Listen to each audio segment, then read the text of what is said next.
A game. That's all that Minecraft really is, and since a game is only as good as the code behind it, over the years players have found some really unbelievable ways to completely break Minecraft. Everything from infinite items, rigging enchanting tables and lightning, to straight up immortality. So today I'll be showcasing some of the craziest exploits that have ever been discovered in the game, and what can happen when you truly break the limits of Minecraft. And really quickly, I just want to add that if you are already subscribed, then thank you so much. At the time you're watching this, I probably hit 1 million subscribers just a few weeks ago, which is absolutely insane. I really do appreciate everyone that has subscribed, and if you haven't yet, then please consider doing so. I promise you won't regret it. But that said, thank you once again, let's get right into it, and I hope you enjoy. Ever wanted to have infinite items in Minecraft? Well, that's essentially what this exploit does. By using this massive chunk of rails known as an update suppressor, as well as this handy contraption with a comparator, we can create something called shadow items. It's pretty much two groups of items that are linked together. So when I throw an item from my inventory, an item gets thrown out of this hopper, and even cooler, it works the other way around. If you hook it up to a storage system, you'll have infinitely refilling stacks of items, so you never run out of the resources you need, and vice versa. You can set up your items into a hopper that'll automatically drain your goods into a storage system, allowing you to mine for years without your inventory ever filling up. You can even use item shadowing as a form of remote control, and when you drop a certain item, the corresponding stack back at home base can trigger an ender pearl stasis chamber and teleport you back from anywhere in the world. It's a really neat trick, and if you want to learn how to do it, I've left a link to 2 videos by Process and Fallen Breath in the description, so go check them out. But even if you had infinite supplies, you could never really control luck. I mean, no matter how good you are at the game, luck and RNG is something that you can't really harness. You can't per se force an enchanting table to give you certain enchantments, or place lava to summon lightning in survival. Or can you? Yes, you can. And it's just as cool as it sounds. Developed by Earth Computer and showcased by him and Ray's Works, is a way to crack an enchanting table, or give you the perfect enchantments every single time.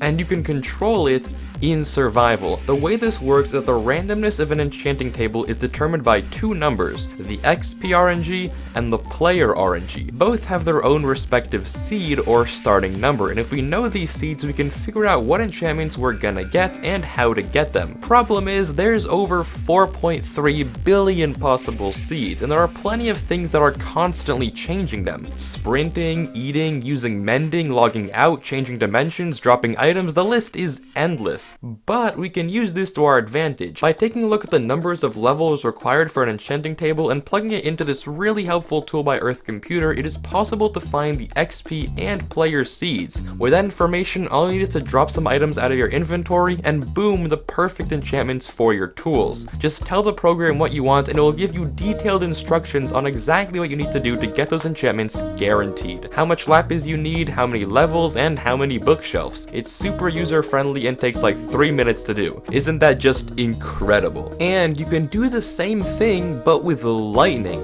By loading certain chunks at just the right time, members of the prototype server were able to create a working lightning farm, and by association, a skeleton horseman farm. From there, they were able to gather some of the most broken items in the game, like a Protection 8 helmet. But I digress. They were able to control the weather by placing lava and loading chunks in a way that would periodically update the world random seed, which is responsible for weather, and they did so in a way that made the game think it should summon a lightning bolt at a precise location, over and over again. Granted, now we have lightning rods, but let's be honest, this is way cooler. Using specially made tools, you can also predict and control droppers. Pretty much the most common randomizers in Minecraft all revolve around a dropper spitting out a random item, and if you use this tool designed by Matthew Bolin, you can actually crack that randomness and guess with 100% accuracy what the dropper will spit out next. It's a really awesome party trick that still works to this day. Another really interesting way to destroy Minecraft is to set certain numbers past their limits. Most things in Minecraft have a pre-coded limit, but using very basic techniques, you can actually go way beyond this. For example, using certain tools, you can teleport over 2 billion blocks out, in which case world generation completely dies out and Minecraft just doesn't know what to do anymore. If you take this to smaller lengths, things like entities and shadows start distorting and stretching out. But instead of distance, you can also edit your options file to stretch out your field of view. By stretching your FOV to numbers nearing 180 degrees, the entire world completely zooms out and makes the game nearly unplayable. Similarly, you can do the same thing but with the lighting engine. By setting the gamma value past the 32-bit integer limit, all sorts of shadows and lighting effects completely break down, giving you pitch black worlds, glow in the dark, and black lava, some things I'm willing to bet you probably never thought you'd see. Now, because this video is essentially 20 things Wifies finds interesting and wants you to know about, it definitely wouldn't be right to leave out some of the most game-breaking seeds. And by game-breaking, I of course mean bedrock breaking. For some reason, every structure in Minecraft feels the need to assert dominance over bedrock, and they're doing so in the best way possible. For instance, in this Bedrock Edition world showcased by IBX Toycat, there is an igloo that outright builds you a ladder down to the void. There's also this ruined portal seed that breaks bedrock 23 times, 24 counting the version. And you thought the nether roof was safe? Wrong. Just like the overworld, you used to be able to find fossils penetrating the bedrock roof into the nether. Just like this seed on Java, giving you a nice, easy way up. But this isn't the only way that seeds have been broken before. In fact, there are tons of other messed up seeds that seem to break all Minecraft logic. You might have heard of these ones, but they're still so awesome, and those are repeating cave seeds. There are certain seeds that repeat the same cave pattern over and over again all the way to the border, and this seed over here, well, it repeats mine shafts forever. And wait, you thought your Minecraft world was unique? Well, there's a 1 in 23 billion chance that it isn't. Sister seeds are two worlds that have different seeds, different biomes, but the exact same structure and cave generation. And in cases where the biomes overlap, their features are freakishly similar. Out of 2 to the 48 possible seeds, there are 65,536 total sister seeds. And if you want a seed that has the exact same biomes as another seed, well, those exist too and are called shadow seeds. But perhaps nothing is as cool as immortality. I mean, the power to never worry about death in Minecraft is certainly an incredible idea, but it's not just an idea. In slightly outdated versions of the game, you used to be able to perform what is known as a desync glitch. A desync glitch involves spamming in and out of a boat and tricking the server you're playing on into thinking you're still inside. This allows you to do all sorts of dangerous stunts without actually worrying about taking damage. And the best part is, if you press shift, you can teleport right back to the boat.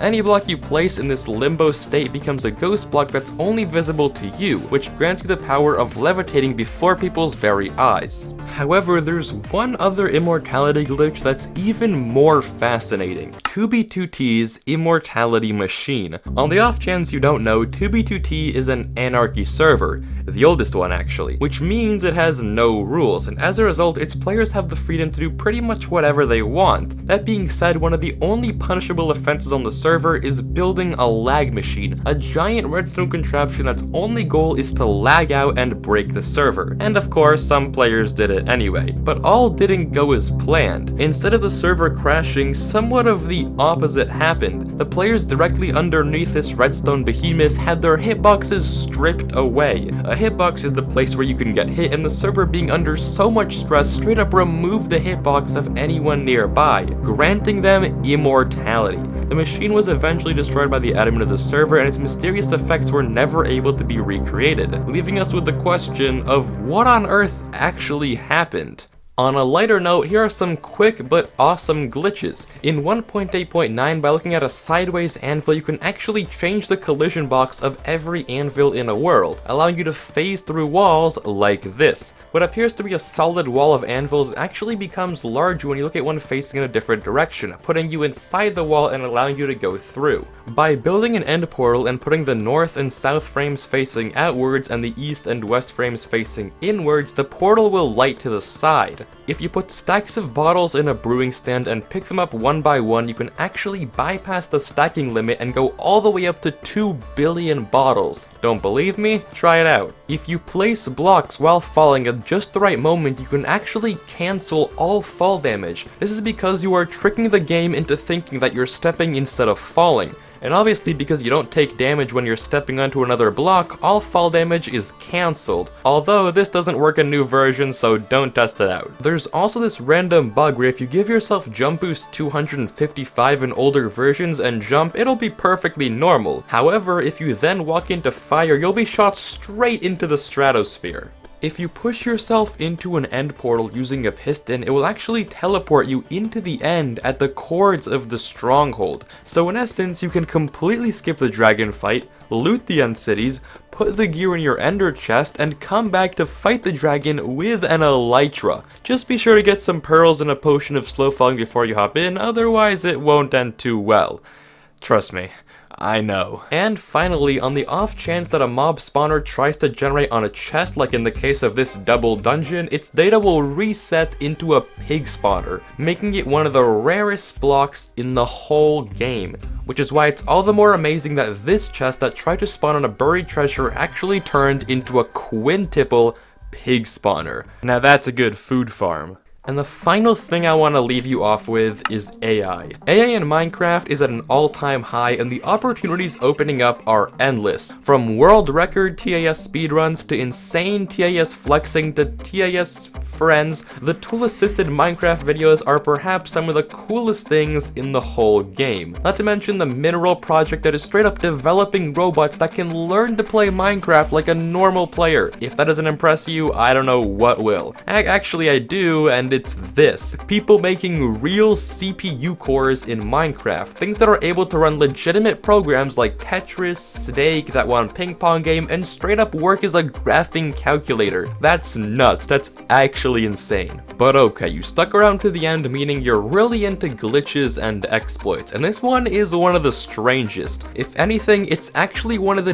deadliest bugs in the whole game. There's this glitch going around where YouTube randomly unsubscribes you, so even if you think you're subscribed, then just check the subscribe button. And if you aren't, then please consider doing so. I'd love to see how far we can get before the year ends, and every bit of help does go a long way. So thank you so much for watching, thank you to the moon and back for 1 million, that's absolutely awesome, and peace out, have a good one, I'll see you next time.